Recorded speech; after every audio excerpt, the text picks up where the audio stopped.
Salut tout le monde! Alors, je suis Elysia, thérapeute holistique, enseignante en spiritualité appliquée. Je vous parle ici, mon but c'est d'unifier les différentes perspectives en termes de méthode de guérison à travers la tête, le cœur et le corps. Début d'année 2025. En début d'année, qu'est-ce qu'on fait? On fait des résolutions pour la nouvelle année. Mais moi, j'ai décidé que c'est plate des résolutions. Résolution, ça fait comme un peu je suis résolue à faire des tâches, puis c'est un peu trop compliqué. Moi, j'aime mieux intention, manifester nos intentions. Et pour ça, manifester nos intentions. Je vais vous parler aujourd'hui de qu'est-ce que ça veut dire, puis comment ça peut être plus efficace, manifester nos intentions. Et évidemment, l'intention la plus répandue, désir de guérison. C'est ce que j'entends la plupart du temps. Donc, je vais vous parler de ça, de cette fameuse intention de guérison que la plupart des gens ont. Et ça veut dire quoi, manifester ces intentions en termes de qu'est-ce qui fait que c'est efficace? Qu'est-ce qui rend la chose plus efficace? Et, coudonc, si on peut manifester, créer nos intentions dans notre vie quotidienne, c'est quoi la part du contrôle que j'ai sur ma vie versus cette idée qu'on est dirigé par le divin, Dieu, libre arbitre, ou on est tous prédestinés? Cette grande question-là, on va en parler un petit peu. Et pour terminer, je vais vous faire un petit exercice, apprendre à reconnaître les miracles, rien de moins. Vous allez voir, ça va être intéressant. Alors, on parle d'intention. Ah, mon Dieu! Le nombre de fois où est-ce que quand j'accueille les gens et qu'ils me parlent de leur intention de guérison, la plupart des gens vont me dire ce qu'ils ne veulent pas. Je ne veux pas avoir des attaques de panique, je ne veux pas de l'angoisse, je ne veux pas de la dépression dans ma vie. Ils ne se rendent pas compte qu'en réalité, plus tu focuses sur ce que tu ne veux pas, plus c'est ça que tu attires en réalité. Et c'est intéressant, mais ça fait du sens aussi, évidemment, parce que quand je les confronte un peu plus, je l'appelle ma question du miracle. Je leur demande, il y a une nuit, un miracle s'opère. Vous êtes guéri instantanément. Le matin suivant, qu'est-ce que vous observez? Qu'est-ce qu'il y a dans votre façon de vous comporter, votre façon de parler, la façon de vous sentir? Qu'est-ce qui vous permet de constater que vous êtes guéri? Et souvent, les gens ont de la difficulté à formuler ça, puis ça fait du sens parce que ça ne fait pas partie de leur champ vibratoire. Ça fait drôle à dire, mais dans leur fréquence, cette idée de à quoi ça ressemble quand ça va mieux, c'est au-delà de leur schème de pensée. Je donne un exemple. Il y a un beau jeune homme que je connais dans mon entourage et c'est intéressant parce qu'il dit, j'ai de la misère au niveau amoureux. On dirait que les filles ne s'intéressent pas à moi. Puis pourtant, physiquement, beau comme un cœur. Ça n'a pas de sens, là. C'est pas logique. Mais ce qui est intéressant, c'est que quand on gratte un peu la surface, pour lui, il y a de la misère à croire qu'on peut s'intéresser à lui en profondeur. Donc, ce qui se passe, puis il ne s'en rend pas compte, c'est comme on émet des ondes, on émet des vibrations, une fréquence comme une onde radio. Pour lui, c'est « j'y crois pas que je peux être intéressant ». Alors, la fille le rencontre au début, première rencontre, deuxième rencontre, conversation, etc. Puis là, lui, il émet dans son corps, dans tout son être, cette idée de « je n'y crois pas ». Qu'est-ce qui se passe? La fille, elle finit par pas y croire elle aussi, puis elle se désintéresse. Alors, c'est ça qui est le défi dans tout ça. Mais évidemment, dit comme ça a l'air comme d'une faute, comme si c'est oui, c'est ça, c'est de ma faute si finalement les autres ne s'intéressent pas à moi. C'est pas une faute, c'est une responsabilité. Puis c'est un défi de revenir à soi pour faire, OK, qu'est-ce que j'observe, m'auto-observer pour me rendre compte de qu'est-ce que j'émets comme vibration. Si vous voulez manifester vos intentions, le défi, c'est que ça ne sert à rien de juste y aller, ça sert presque à rien, attention, ça sert presque à rien de juste y aller avec vos pensées. L'énergie la plus forte, c'est vos émotions et vos ressentis, vos sensations corporelles. C'est par les émotions et tout ce qu'on a comme expérience corporelle que le plus gros de l'énergie qui permet la manifestation de nos intentions, c'est par là que ça passe. Et là, évidemment, quand on pense à ça, on se dit « ouais, OK, mais c'est facile à dire, mais c'est pas évident là, pour revenir à je me sens comme ça, je peux pas le contrôler comme ça ». Effectivement, puis j'ai juste envie de vous soulager un petit peu la pression. Quand on fonctionne au quotidien, sûrement vous avez entendu parler du principe que le conscient est très peu par rapport à l'inconscient. Il y a l'image du iceberg, OK?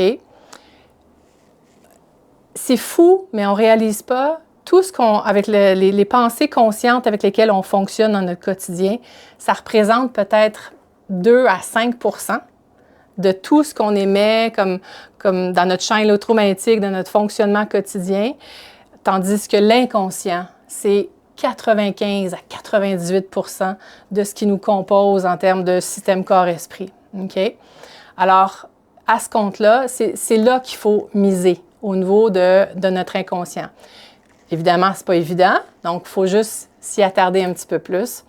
Et là, pour en parler, sûrement vous avez déjà entendu parler du fameux livre « Le secret, la loi de l'attraction ». OK? Petite anecdote rapidement par rapport à cette lecture-là. Moi, à l'époque, quand je lisais ce livre-là, je me rendais compte, ça m'a fait réaliser. Ils disent, observez votre discours, la façon dont vous vous comportez. C'est comme si on se regarde, comme si on était un spectateur, qu'on voit un acteur fonctionner au quotidien. Et j'ai réalisé que j'arrêtais pas de dire, je manque de temps. J'aimerais ça avoir du temps dans ma vie. Et là, en lisant le livre, j'ai réalisé, attends une seconde. Quand je suis en train de dire aux gens autour de moi, je suis tellement occupée, j'ai pas de temps, c'est fou. Je ne réalisais pas, mais dans mon thème de voix, dans ma façon de le dire, c'est presque comme si j'étais fière. J'étais fière de manquer de temps. Fait que c'est là que j'ai fait, attends une seconde, c'est ça, évidemment. C'est comme si je me sens importante parce que je manque de temps. Et c'est là qu'il y a eu comme une remise en question sur, là, si je veux vraiment du temps, ça veut dire accepter qu'il y a des espaces vides dans mon horaire. C'est autre chose. Fait que c'est de se rendre compte que finalement, c'est peut-être pas si facile, c'est pas si évident que ça, puis c'est pas nécessairement ce vers quoi on va spontanément, puis ça demande de l'introspection. Mais ça étant dit, pour augmenter davantage là, notre puissance de manifestation de nos intentions, comment adresser l'inconscient? Parce que c'est là que se situe la plupart de l'ensemble de notre énergie. Les images, les sensations, nos émotions. L'inconscient, ou comme dans les rêves, l'appareil psychique, il fonctionne beaucoup avec les aspects symboliques puis ce qu'on ressent. Vous savez, en début d'année, souvent on parle de tableau de visualisation. Effectivement, dans le fond, plus on va se représenter visuellement des images de à quoi ça ressemblerait, ce que je souhaite dans ma vie, c'est ça qu'on va commencer. On permet à ce que notre inconscient et la partie du cerveau plus associée à l'émotionnel, le ressenti, en passant rapidement au niveau du cerveau, hémisphère droit, hémisphère gauche. L'hémisphère droit est davantage associé à tout ce qui est l'intuition, le moment présent et le ressenti émotionnel, tandis que le gauche est davantage lié à tout ce qui est le verbal, chronologie, le fonctionnement structurel. Là, donc, et les images, ils sollicitent le cerveau droit. À cet effet-là, il y a une vidéo, puis dans la légende, je vais vous donner le lien YouTube, il y a une vidéo vraiment intéressante de Jill, j'ai la misère à prononcer son nom, Jill Bolte Taylor, elle est scientifique spécialisée en neuroanatomie, et le titre de son film, de sa vidéo, c'est en anglais, mais il y a des sous-titres en français, Stroke of Insight. Il lui est arrivé quelque chose de majeur et elle, qui est comme scientifique puis qui veut comprendre le fonctionnement du cerveau, ça lui a donné beaucoup de réponses.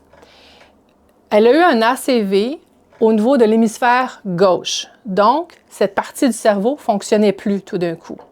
Et là, elle s'est mise à avoir des réactions, des symptômes hallucinants en termes de... Puis là, elle décrit un peu son expérience, puis elle est très vivante, fait que c'est vraiment intéressant.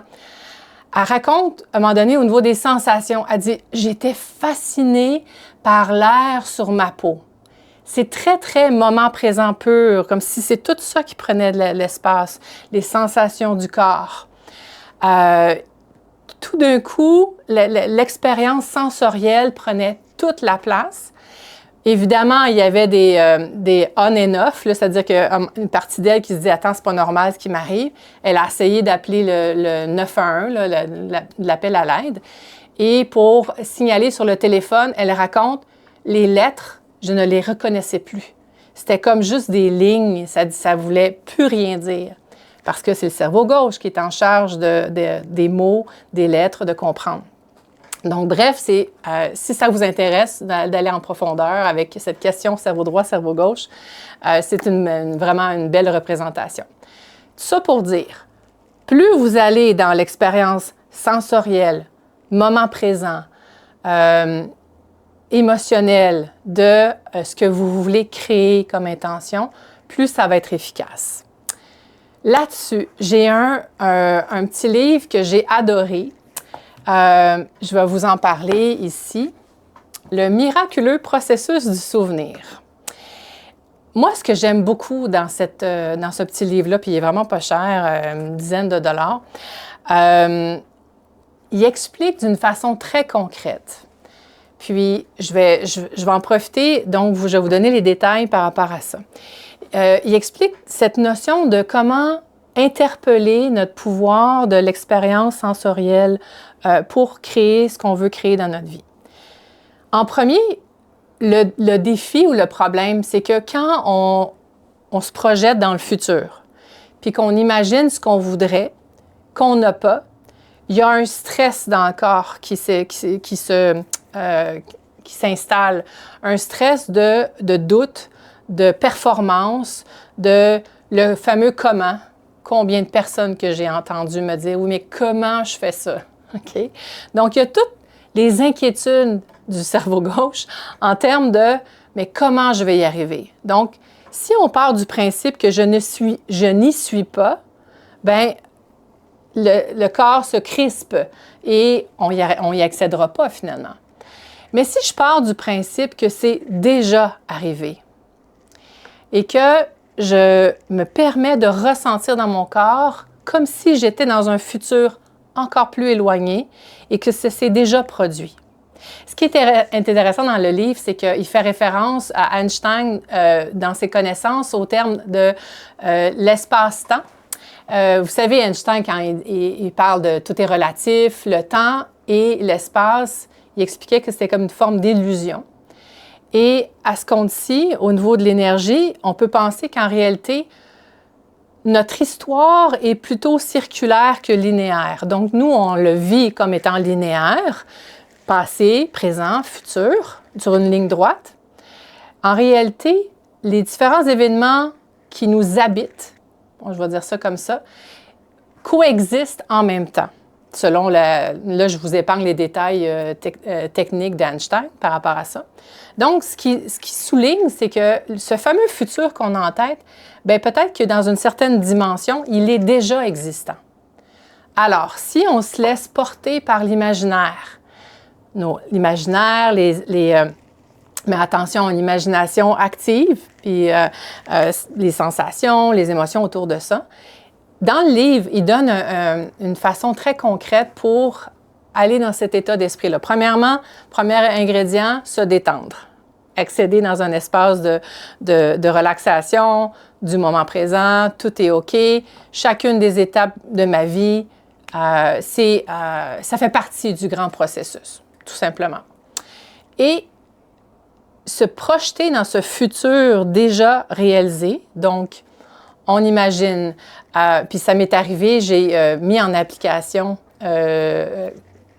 cette technique-là. Je vais sûrement plus vous en parler dans ma vidéo bonus parce que maintenant, je n'ai pas le temps. Mais pour l'instant, cette expérience-là de mon futur est déjà réalisé. Donc, imaginons, je ne sais pas, OK, j'ai une conférence à donner.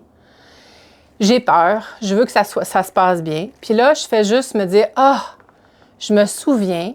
Et là, il raconte comment plus vous allez dans les détails sensoriels, les odeurs, texture de la peau, quels vêtements j'avais, la météo qu'il faisait, la température de la salle, l'ambiance avec les gens, y avait-tu du tapis au sol ou c'était lisse. Bref, tous ces détails-là, amusez-vous. Ça, c'est un élément important. Donc, amusez-vous à vous laisser porter à « Ah, je me souviens », puis juste le dire en termes de « c'est déjà réalisé, c'est dans mon passé en réalité, j'y repense parce que ça s'est déjà produit ». Et remarquez que quand vous vous rappelez de quelque chose, un souvenir, c'est jamais tout à fait clair, c'est un peu flou, on ne se rappelle pas trop des détails. Attends, il y avait combien de personnes dans la conférence?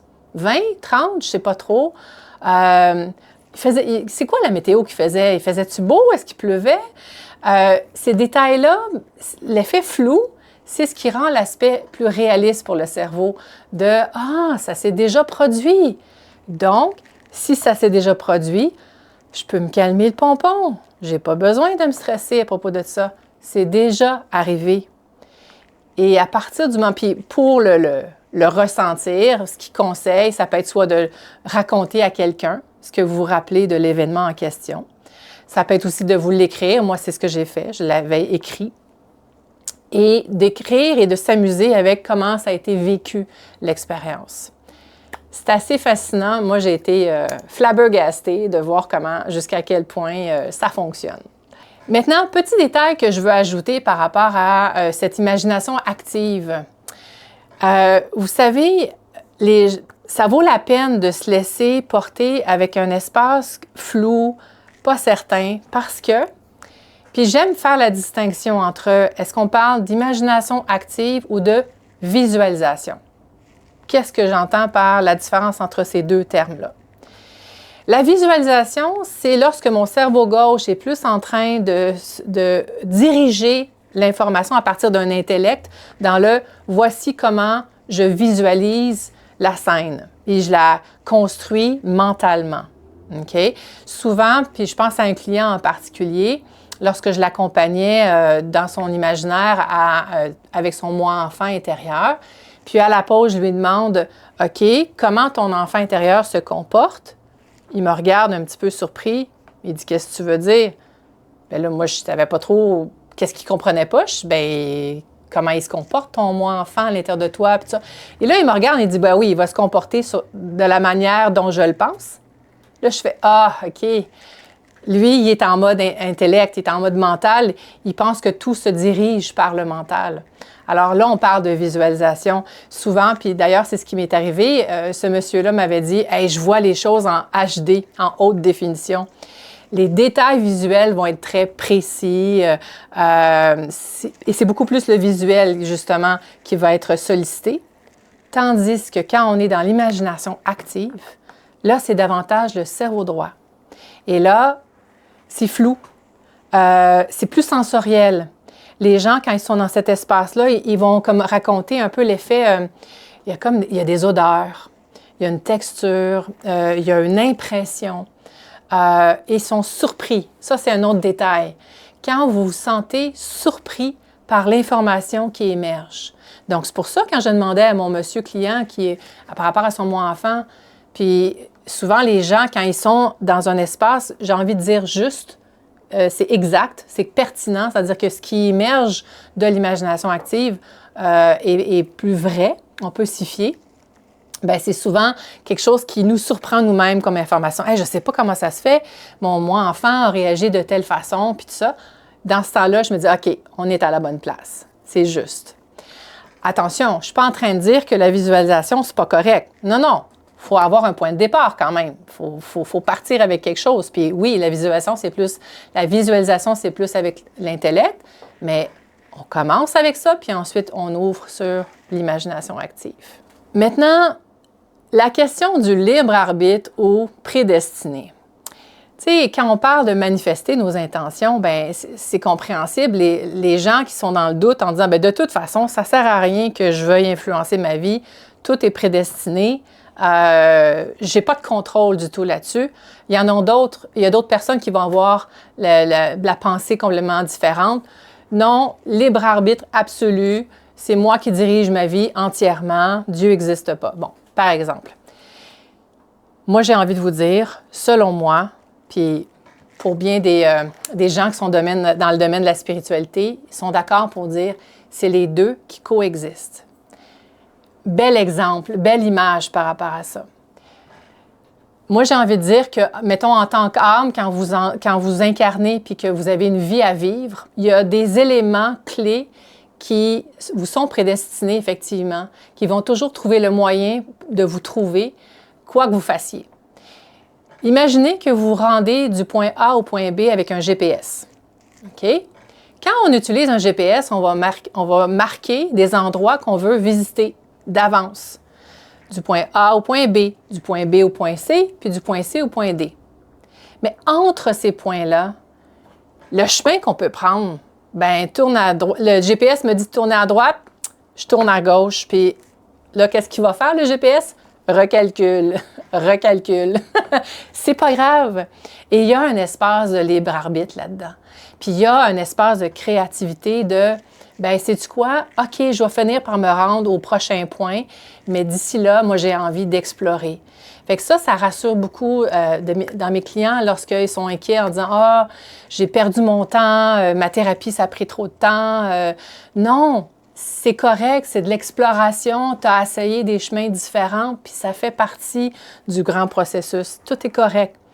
Alors, rappelez-vous de ça un peu pour vous soulager la pression de performance en termes de création de vos intentions. Dites-vous qu'il y a aussi, il y a vos intentions, mais il y a aussi des éléments qui sont au-delà de votre volonté consciente. Puis, pour certains, c'est décourageant, pour d'autres, ça peut être encourageant. Alors, petit résumé rapide.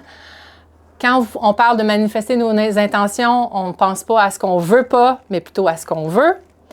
Que pour manifester les intentions, ce n'est pas vos pensées qui vont avoir un grand impact, ça va être vos émotions et votre ressenti.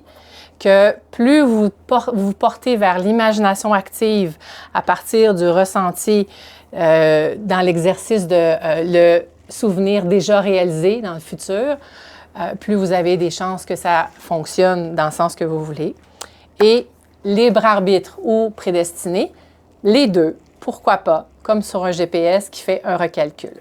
Maintenant, petit exercice que j'ai envie de vous montrer et on va changer de plan pour ça. Alors, petit changement de plan ici. Je me mets debout parce que je veux vous faire vivre. Donc, ce que je vais faire à la maison, je vous mets au défi de le faire vous aussi, physiquement. Ça va vous donner une expérience corporelle beaucoup plus évidente pour... Et là, je tiens cet exercice-là du livre « Énergie quantique, des transformations étonnantes et des guérisons exceptionnelles ». C'est un auteur allemand. Je suis tombée là-dessus, coïncidence de l'univers. Et... l'exercice que je veux vous faire faire, ça s'appelle « Apprendre à reconnaître les miracles ». Rien de moins, OK? Et là, c'est là que je vais vous faire expérimenter comment l'imaginaire est très puissant. Alors, en gros, donc je l'ai déjà lu l'exercice, je vais vous le décrire verbalement. En gros, on demande à la personne de se placer debout. On va placer les mains, les paumes collées ensemble et mettre les doigts comme si ça pointait comme une aiguille d'horloge. Okay? Donc, mon corps va faire une demi-rotation, un peu comme les aiguilles d'une horloge. Et le principe, donc, en premier, on va faire un test de jusqu'où mon corps est capable d'aller. Okay? Puis là, j'en profite avec les objets de mon bureau. Petit musée ici. Et donc là, je vais vous décrire un peu, moi, parce que mon expérience personnelle, vous, à la caméra, peut-être que vous ne le verrez pas si bien que ça. Mais je vais vous la décrire. C'est sûr que ça va être mieux quand vous allez le faire à la maison. Alors, donc, je me place ici et le but, c'est en premier de voir, mon corps est capable de faire une rotation jusqu'où. OK? Donc là, je vais vérifier, je place ça comme ça et donc on ne bouge pas les jambes, on bouge moins les hanches, mais les jambes, ça reste stable et c'est mon torse qui va tourner. Puis là, je vais vérifier. Et mon Dieu, ça fait mal. OK. Je peux aller, je vois que mes doigts sont capables d'aller jusque-là. Si je reste ici, là, je ne bougerai pas. OK? Et donc, on va vérifier une autre fois pour être sûr que je ne me trompe pas puis que je ne suis pas juste en train de vous faire, de vous avoir. OK, donc on va le refaire à nouveau. OK, puis je vous confirme que ça fait mal dans mes hanches, OK? Fait que je ne peux pas aller plus loin que ça. Je vais le refaire une troisième fois, vraiment juste pour être sûr, OK? Oh my God. OK, non, j'essaie de forcer, je ne suis pas capable. Tout ce que je vais faire ensuite, de mémoire, je pense, je ne suis pas obligée de placer mes bras comme ça. Dans l'imaginaire, je vais montrer à mon corps, en refaisant l'exercice 3 fois dans l'imaginaire. Je ferme les yeux, je vais tenir mes mains comme ça, puis j'imagine que je me place comme ça et je refais le mouvement, mais à chaque fois, je le refais et je vois que mes doigts poussent à 5 cm ou 5 à 8 cm plus loin. Première fois. Puis là, je me rappelle les objets, je vois comme il y a une chandelle aussi, il me semble, puis après, il y a une grenouille verte. OK? Donc, visuellement, j'utilise ça. Prenez des repères visuels autour de vous. Donc, premier exercice, je le fais comme si, effectivement, je fais le mouvement jusqu'à la chandelle et je reviens au point de départ, je redescends les bras. Première fois. Je me détends un petit peu aussi. Deuxième fois, je recommence, je replace mes... Là, je vous décris ce que je fais dans l'imaginaire. Je replace mes bras, je pousse et je m'en vais un peu plus loin encore. Je vais essayer d'aller... Ouf, je sens que c'est bizarre, hein? Là, ça me surprend moi-même. Je n'arrive pas à aller jusqu'à la grenouille encore. OK. Donc, je vais entre la chandelle et la grenouille. Et je reviens. Là, je reviens mes bras vers là. Je redescends. Une autre respiration. Ça, c'est moi qui viens d'ajouter ça. OK. Ensuite, troisième fois, dans l'imaginaire seulement. Je ne le fais pas physiquement. Je replace mes bras devant moi, je me tourne et enfin, je réussis à aller mettre mes doigts qui pointent vers la grenouille verte. La grenouille est en yoga en plus. OK. Et je reviens, puis je replace mes bras comme ça. Parfait. On va vérifier. OK? Alors, je le place. OK. Visuellement, je n'arrive pas à aller jusqu'à la grenouille, mais j'arrive à aller ici, jusqu'à côté de la chandelle. Puis tantôt, 3 fois, je n'étais pas capable d'aller plus loin que ça. OK? Petit miracle. Mon corps a fait « Ah oui, c'est ça que tu veux faire? Ben, OK, je vais le refaire encore, je vais juste voir si je suis capable d'aller jusqu'à la grenouille. » Attention. Eh, monsieur, non, je suis pas capable. C'est ici, voyez-vous? Fait que ça ressemble à ça, finalement. C'est que notre imaginaire est beaucoup plus puissant qu'on pense, puis notre corps, il suit ce que, tu penses qu'on est capable d'aller là? Bien, allons-y, tout simplement. Sur ce, si vous avez aimé, allez-y, faites-moi un petit like. Dites-moi vos commentaires et tout. Puis bientôt, on va faire aussi des vidéos sur vos questions. Fait que gênez-vous pas pour me dire y a-t-il des choses que vous aimeriez savoir et tout. Puis je vais vous faire aussi une petite vidéo bonus parce qu'il y a des affaires que j'ai pas pu vous raconter aujourd'hui. Ça va être la fois suivante. À la prochaine!